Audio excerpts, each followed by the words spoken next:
اعوذ باللہ من الشیطان الرجیم، بسم اللہ الرحمن الرحیم۔ ناظرین کرام، پروگرام گنہگاروں مایوس نہ ہو، عامر لیاقت حسین حاضر خدمت ہے۔ اللہ کیا پیارا نام ہے، کتنے خوبصورت حروف ہیں، کتنے قیمتی کلمے ہیں، اور کیا حسین تعبیر ہے۔ کیا اس کا کوئی اور ہم نام ہے ناظرین؟ اللہ کہیے، کہہ کر دیکھیے، فوراً ہی ذہن میں غنا، بقا، قوت و نصرت، عزت و قدرت اور حکومت کا سرتاپا گھوم جائے گا۔ مطلب یہ ہے کہ جب آپ اللہ کی نعمتوں کو یاد کریں گے تو آپ کو سر تا قدم نعمت ہی نعمت دکھائی دے گی، یعنی پوری دنیا آپ کے پاس ہے۔ اللہ کہہ دیجئے پوری دنیا آپ کے پاس ہے اور آپ کو اس کا احساس بھی نہیں۔ زندگی کے مالک ہیں لیکن اس کا شعور نہیں، کیونکہ زندگی اس کی عطا کردہ ہے جس کو ہم نے نہ جانے کیوں بھلا رکھا ہے، جبکہ وہ ہمیں کبھی نہیں بھولتا، ہر وقت ہمیں یاد رکھتا ہے، ہماری شہرک سے بھی زیادہ قریب ہے۔ ہمارے پروردگار نے اپنی ظاہری اور باطنی نعمتیں ہم پر انڈیل ڈالی ہیں۔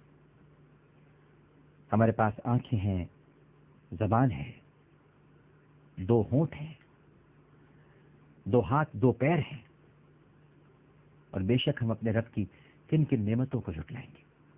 تھوڑی دیر کے لیے غور کیجیے ناظرین، چلیے، کیا یہ آسان بات ہے کہ آپ اپنے پیروں پر چل پھر رہے ہیں جبکہ کتنے ہی پاؤں کاٹ دیے گئے؟ تھوڑی دیر کے لیے غور کیجیے۔ آپ پنڈلی کے بل کھڑے ہو جاتے ہیں جبکہ کتنی ہی پنڈلیاں ٹوٹی ہوئی ہیں۔ کیا آپ اس کے مستحق ہیں کہ پرسکون نیند سوئیں جبکہ آلام نے، مصائب نے، تکالیف نے کتنوں کی نیندیں اڑا کر رکھتی ہیں؟ غور کرتے جائیے بس ناظرین کرام، اور پیٹ بھر کر جن کو کھانا بھی نصیب نہیں ہو رہا۔ ایسے بھی ہیں ناظرین کرام جو سیراب ہو کر پانی بھی نہیں پی سکتے۔ جن حالات میں ہم جی رہے ہیں، نہ یہاں پانی ہے، نہ بجلی ہے، نہ لوگوں کو پیٹ بھر روٹی ملتی ہے، روزگار بھی نہیں ہے۔ اور ناظرین کرام، بہت سارے تو ایسے بھی ہیں جو کھانا نہیں کھا پاتے کہ جن کو بیماریوں نے گھیر رکھا ہے، اور بیماریوں کی وجہ سے وہ بہت ساری نعمتوں سے دور ہے۔ کان کے بارے میں سوچیے، صرف کان کے بارے میں کہ آپ کی سماعت درست ہے۔ آنکھ کے بارے میں سوچیے کہ آپ اندھے نہیں ہیں۔ اپنی جلد کو دیکھیے کہ جو برس اور جذام سے محفوظ ہے، اور اپنی عقل کے بارے میں سوچیے کہ آپ عقل والے ہیں یا آپ پر جنون اور دیوانگی طاری ہے۔ کیا آپ احد پہاڑ جتنا سونا لے کر، ایک سوال کرتا ہوں، اپنی آنکھ دے دیں گے؟ اگر آپ کو کوئی احد پہاڑ کے برابر سونا دے اور آپ سے یہ کہے کہ آنکھ دے دو، تو کیا آپ آنکھ دے دیں گے؟ کیا آپ طور پہاڑ کے برابر، یہ سارے مشہور پہاڑ ہیں اس لیے ان کا ذکر کر رہا ہوں، طور پہاڑ کے برابر آپ کو اگر کوئی چاندی دے اور کہے کہ یہ لے لو اور اپنی سماعت دے دو، تو کیا آپ اپنی سماعت دے دیں گے؟ آپ زبان کے بدلے قصرے زہرا لینا گوارا کریں گے اور گونگا ہونا پسند کریں گے؟ کیا آپ یاقوت اور موتی لے کر اپنے ہاتھوں کا سودا کر لیں گے؟ تو پھر سوچئے کہ کتنی نعمتیں آپ کو ملی ہوئی ہیں، کتنے انعامات ہیں جن سے آپ لطف اندوز ہو رہے ہیں، لیکن آپ کو اس کا ادراک نہیں ہے۔ آپ کیا، مجھے اس کا ادراک نہیں، ہم ہی کو اس کا ادراک نہیں ہے۔ ہم کو گرم روٹی، ٹھنڈا پانی، میٹھی نیند، الحمدللہ، اور عافیت حاصل ہے، لیکن عافیت حاصل ہے، عافیہ صدیقی کی ماں سے پوچھیے جسے عافیہ بھی حاصل نہیں ہے۔ لیکن اس کے باوجود ہم پھر بھی پریشان ہیں، مغموم ہیں، رنجیدہ اور اداس ہیں۔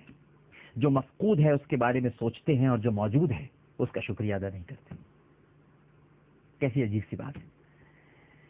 مالی نقصان پہنچ جائے تو پریشان ہو جاتے ہیں، حالانکہ خوش بختی، خیر، صلاحیتیں، نعمتیں اور اشیاء سبھی کچھ تو ہمارے پاس ہیں. کاش کہ ہم ان کے سلسلے کے بارے میں سوچیں اور اللہ کا شکر ادا کیا کریں.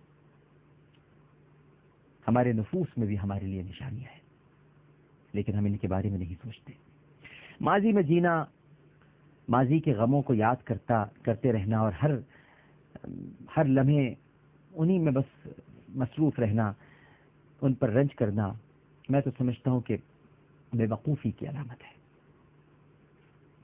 اس سے ارادے مزمحل اور موجودہ زندگی مقدر ہو جاتی ہے. حکما کہتے ہیں کہ ماضی کی فائل لپیٹ کر رکھ دی جائے، اسے کھولیے مت، بند کر دے بس ایک مرتبہ، بھلا دینا چاہیے. جو گزر گیا وہ گزر گیا. یاد لوٹا نہیں سکتی اس کی، اور نہ کوئی رنج اور غم اور فکر اسے زندہ کر سکتی ہے، کیونکہ ماضی کا مطلب ہے عدم. اور ماضی پرستی کے مرض میں مبتلا رہنے والے ایسے مریض بن جاتے ہیں ناظرین کرام، جن کو زندگی بھر ہر وقت رنجیدگی اور اداسی گھیرے رکھتی ہے، اور وہ مایوس رہتے ہیں، اللہ کی رحمت سے مایوس ہو جاتے ہیں، اداس ہو جاتے ہیں. جو چھوٹ گیا اس کی پرچھائیوں سے پیچھے چھڑائیے، کیونکہ آپ کو اصل کی طرف لوٹنا ہے. ویسے بھی کہتے ہیں کہ آپ دریا کو اصل کی طرف، سورج کو مطلع کی طرف، بچے کو ماں کے پیٹ میں، دودھ کو چھاتی میں اور آنسو کو آنکھ میں واپس نہیں لا سکتے. لہذا ماضی میں رہنے کے بجائے حال کی فکر کیجیے. اور اس وقت حال یہ کہتا ہے کہ ہم ایک چھوٹا سا وقفہ لے لیں. وقفے کے بعد گفتگو کے سلسلے کو جاری رکھیں گے. ہمیں یقین ہے کہ آپ سب لوگ ہمارے ساتھی رہیں گے.